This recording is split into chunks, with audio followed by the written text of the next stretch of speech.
TOA community and FitBody community. What's up, everybody? Welcome back. Robert Linkul, trainingtheolderadult.com.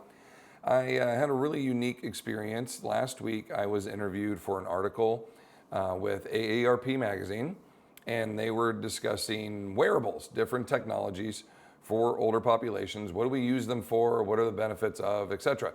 So one of the topics that came about with the wearable was step count, and why we would want to maybe track our step counts, and what is the value or the benefit of doing that, what is the value and benefit of setting target goals, etc., and what are some of the better wearables and tools that you could use to help you with this. So let's start with answering the first question of how many steps should we take every day and why, and then if you're going to try to track that, what are some of the better options for you to use. Now, this article is from 2011. It's a bit older, but really reliable, very good research article. Really went into depth. Like, they went into gait assessments and speeds and all kinds of good stuff. So the link is in the description of the video. Feel free to pop on there. There is a PDF download that you can take of it, and you can print out the guideline sheet too that I'm going to show you here in just a second. But basically what they came to here is through almost like a meta-analysis of kind of reviewing a broad spectrum of individuals from really deconditioned, untrained to high-level conditioned, trained individuals.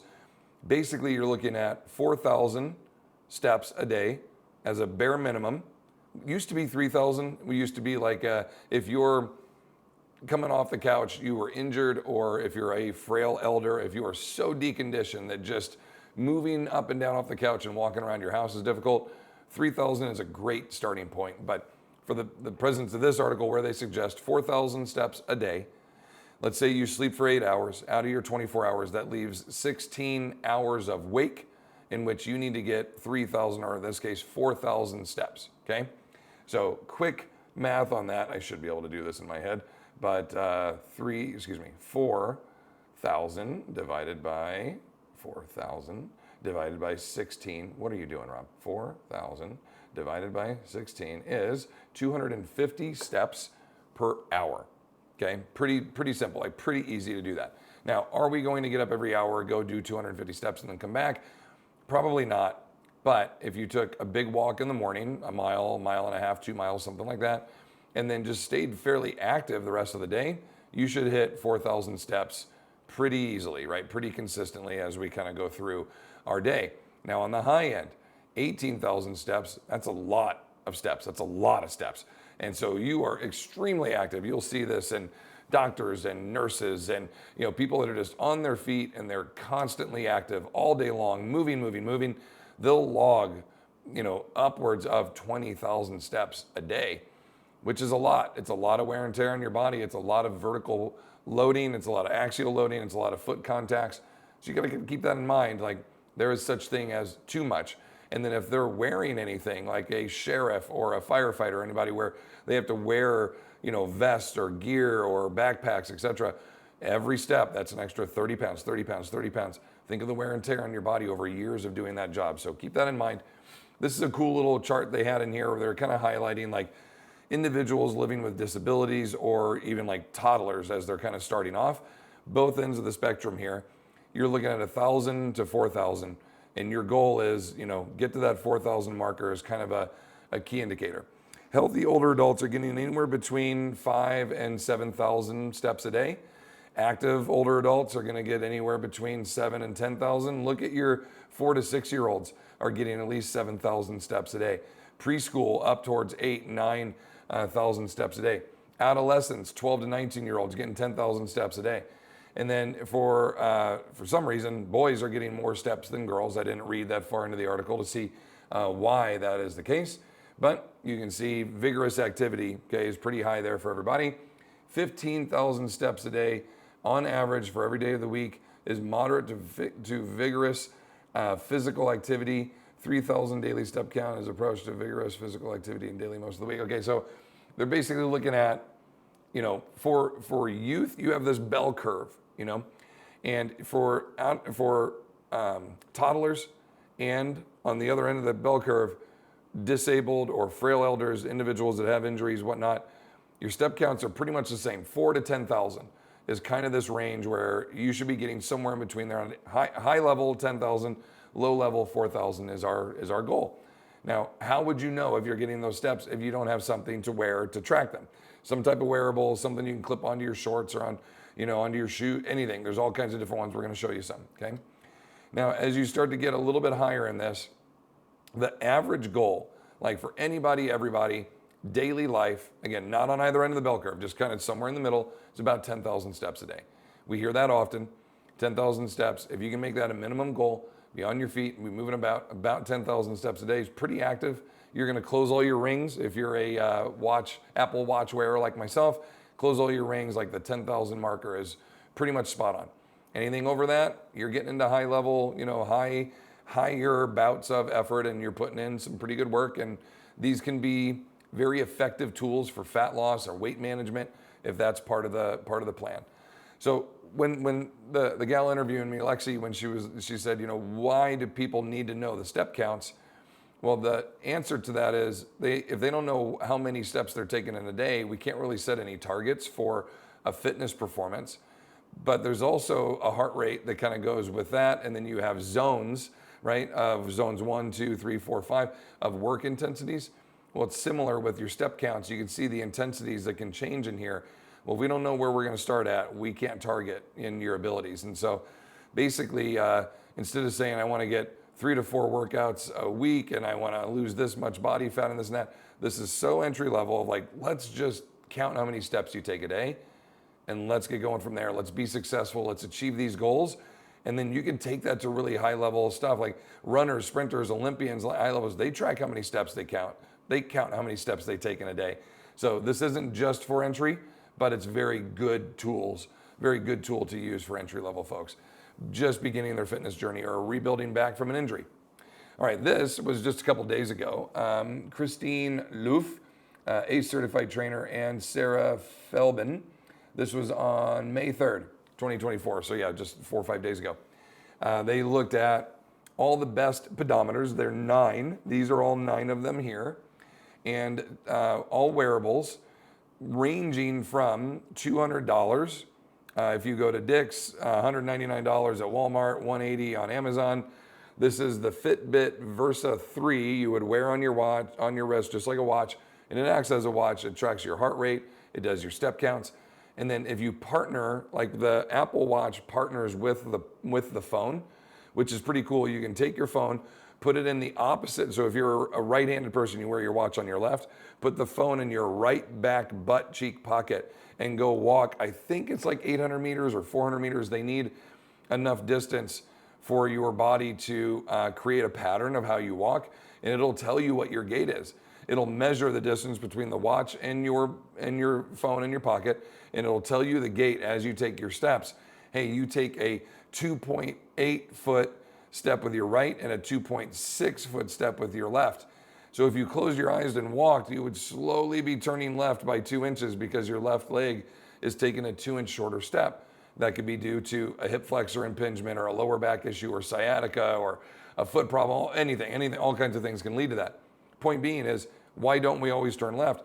Because of spatial awareness and recognition, our bodies will contort to keep us in line and keep us walking straight, even though we're not taking exactly the same distance in gait. So you can use this not only as a tool to track your steps and your heart rate, also your distance, your space. It'll track on a map. You can kind of chart out the distances. You have different routes that you can take when you go for your walks. Also, there's security measures built into this too.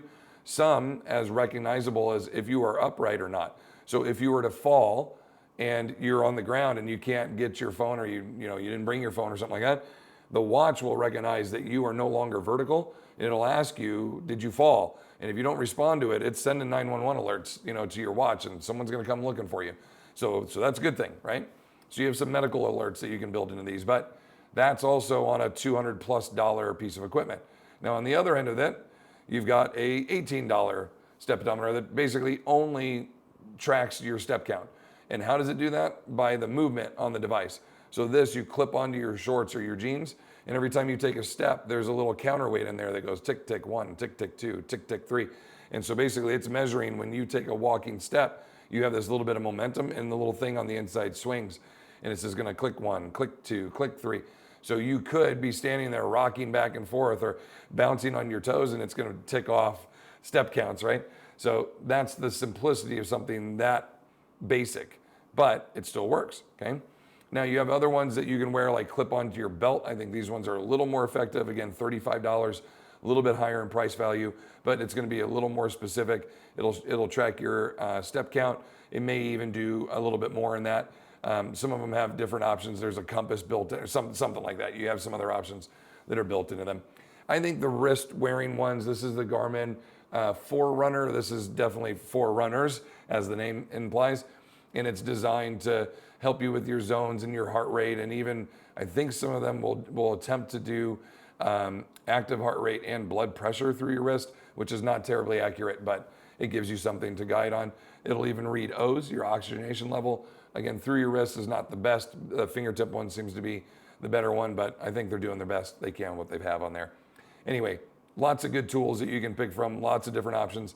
Even just the basic, like old school kind of Fitbit format where it's just the loop strap like this one, and it'll do your step counts, it'll do time, date, and then, maybe your heart rate, something like that.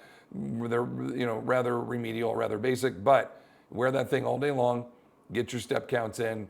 Now we've got an idea when we come back to our chart and go, all right, how am I doing every day?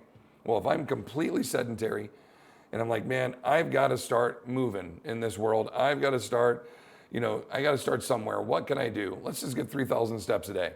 When you do that for 2 or 3 days in a row, your body goes, yeah, we can do that. Let's get 4,000 steps in a day. When that happens, let's get 5,000 steps. What you don't want to do is do 3,000 steps on day one and you go, you know what? I'm doing 10,000 steps tomorrow. Rob said that's the average. That's what I'm going to go do that. If you go from completely sedentary to 10,000 steps in a day, maybe one day you do it and you'll be like, damn, I'm tired. My body's sore. And then the next day you do it again. I'm really tired. I'm really sore. Third day, you get hurt. It's just too much too soon. As with anything, you need to gradually build this up, ladder it up nice and easy, and build over a couple of months. I do 3,000 steps a day for a week, and then the next week I do 4,000, and the next week I do 5, and the next week I do 6. When you build up to like 7,500 steps a day, you're doing great, man. Like that's a really good base level of activity every day. Well, maybe at that point, instead of adding up to 10,000, maybe you start adding resistance training in now. You've done a month of walking. You're getting good step counts. We're being active. Let's start lifting 2 days a week. Wear your pedometer. You're walking all over the weight room, doing this while you go through machine to machine or weights to weights, whatever you do. Get 2 lifts in and 5 days of walking. Now, ideally, you would walk every day. There's nothing, your body it's so low impact, right? And your body is designed to do it really well. There's nothing wrong with walking every day. Everybody on earth, if they're capable of walking and they're in decent condition, could walk 2 to 3 miles a day every day and be just fine. You're not going to have a zero negative return from that, right? As far as your body, as long as you're up to a decent level, that's going to be good. You start running marathons every day, you're going to have some negative health returns. Like your blood pressure and your resting heart rate and all that stuff is probably you're going to start to adapt and your body will but there's stress being put through your body that who knows what it's going to do long term. It's too much.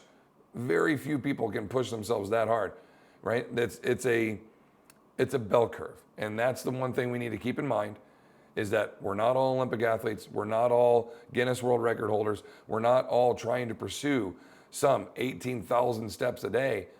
That's extremely high end and not average. That's not normal. That's not typical. What should you be getting? 7,500 to 10,000 steps a day would be amazing, and do that every day if you can.